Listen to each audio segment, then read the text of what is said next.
Aveva organizzato una fiorente rete di spacciatori nel centro di Padova la donna di 46 anni di origine tunisina arrestata dagli agenti della squadra mobile. Con lei in carcere è finito un tunisino di 24 anni, mentre un connazionale 31enne è stato raggiunto dal divieto di dimora in Veneto.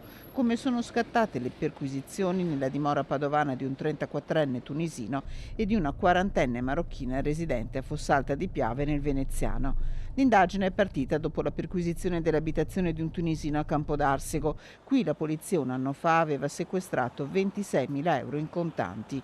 L'uomo gestiva una fitta rete di pusher, molti dei quali minorenni, che si rifornivano di droga, soprattutto di cocaina, dalla donna, che aveva un ruolo di primo piano nell'organizzazione, fissava gli appuntamenti con gli acquirenti, gestiva i contatti telefonici e talvolta spacciava in prima persona con la figlia di appena 7 anni in auto. Un'attività che le aveva permesso di acquistare una casa nel quartiere di Mortise, restando tuttavia in attesa dell'assegnazione di un alloggio da parte dell'Ater.